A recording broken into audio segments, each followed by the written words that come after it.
Hi there.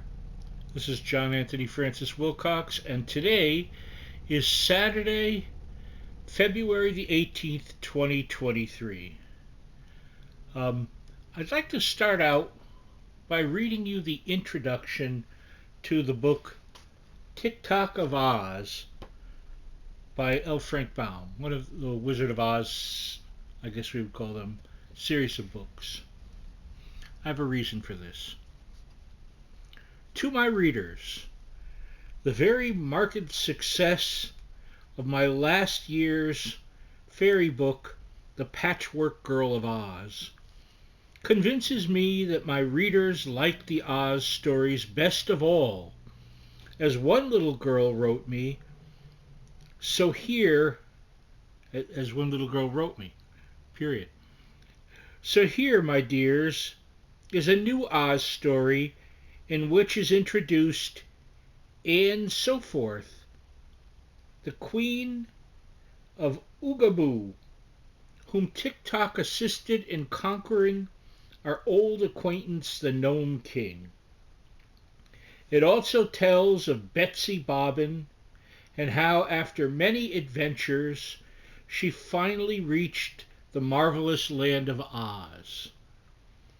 There is a play called The Tick-Tock Man of Oz, but it is not like this story of Tick-Tock of Oz, although some of the adventures recorded in this book, as well as those in several other Oz books, are included in the play. Those who have seen the play and those who have read the other Oz books will find in this story a lot of strange characters and adventures that they have never heard before. In the letters I receive from children, there has been an urgent appeal for me to write a story that will take Trot and Captain Bill to the land of Oz, where they will meet Dorothy and Ozma. Also, they think Button Bright ought to get acquainted with Oho the Lucky. As you know, I am obliged to talk these matters over with Dorothy by means of the wireless, for that is the only way I can communicate with the land of Oz. When I asked her about this idea, she replied, "Why, haven't you heard?" I said, "No." "Well," came the message over the wireless, "I'll tell you all about it by and by, and then you can make a book of that story for the children to read." So if Dorothy keeps her word and I am permitted to write another Oz book, you will probably discover how all these characters came together in the famous Emerald City. Meantime, I want to tell all my little friends, whose numbers are increasing by many thousands every year, that I am grateful for the favor they have shown my books and for the delightful little letters I am constantly receiving. I am almost sure that I have as many friends among the children of America as any story writer alive, and this, of course, makes me very proud and happy. L. Frank Baum. Ozcott, which is his place, at Hollywood in California, 1914. So why do I bring that up? I was talking with my great niece, Isabella, and it got me thinking about my nieces and nephews and how when they were kids I used to read to them all the time. One of the books I remember was reading them Frog and Toad Are Friends by Arnold Lobel, which I would really recommend anyone read just for themselves as well, and read to any children. Um, it's a book about friendship and simple acts of friendship, and things like they go for a walk or they have cookies or they talk. They do things that friends do. So um, I bring this up because I was thinking back, oddly enough, to, forgive me, when I was toilet trained. I remember that I was toilet trained by my mom, and she would always read me the Golden Book of Bongo the Bear, which was a little Disney short cartoon back in the day. And I loved that little book. In fact, I'll have to get a copy of it somehow, sometime.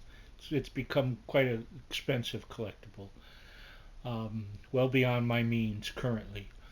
But it never left me, obviously. I mean, here I am, 62 and a half. I still say a half. Well, even more than a half because my birthday's in June.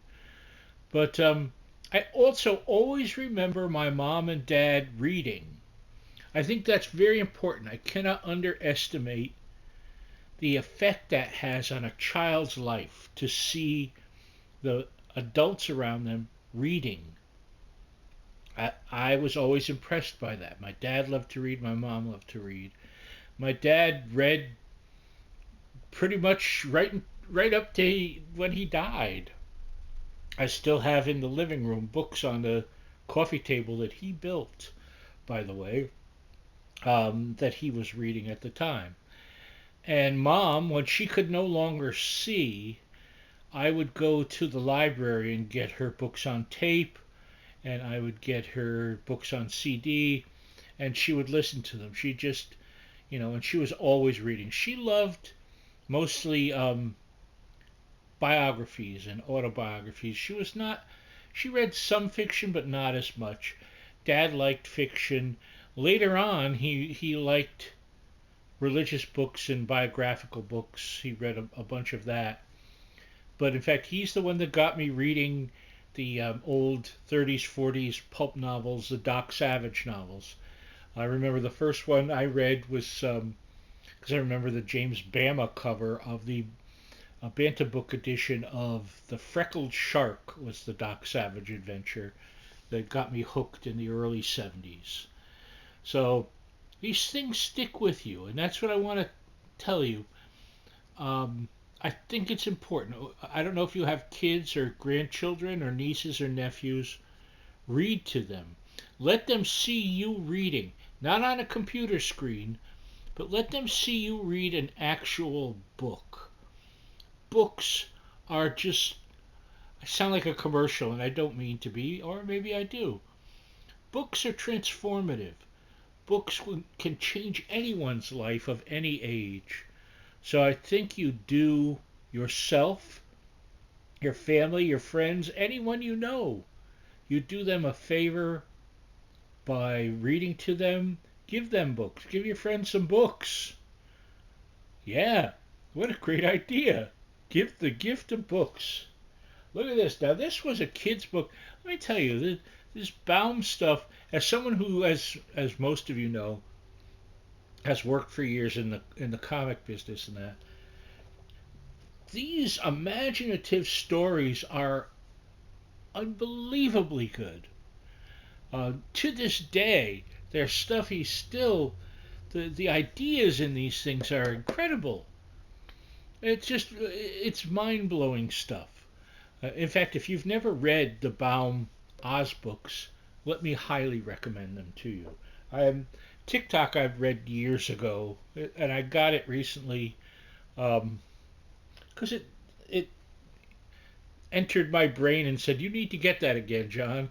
I need to also get the Tin Woodman of Oz, which is a harrowing book because it covers his, to use Baum's words, his meat body that eventually gets all cut apart and replaced by tin. Not that I'm giving away any story from the 19 teens, but there you go. Anyway, I wanted to say that. Please read, share, if you can. Here's a great idea. Are there reading groups you can be a part of? Could you start a reading group at like a local coffee shop or a library, reading to people your age, or starting a situation where maybe you and some other adults read to children? Offer that up. Maybe that's something at a library to do. Pass it onward, reading, reading, reading, reading. As for the rest of my week, um, it was okay. I want to thank those of you that got in touch in regard to what I was talked about last week with the night terrors and such. I, I I heard from several friends. That was very lovely. Thank you very much. Otherwise, working away, uh, doing my best to move forward. Um, I hope you're all doing well. I send my love. I hope to hear from you, and we'll see you soon. Take care.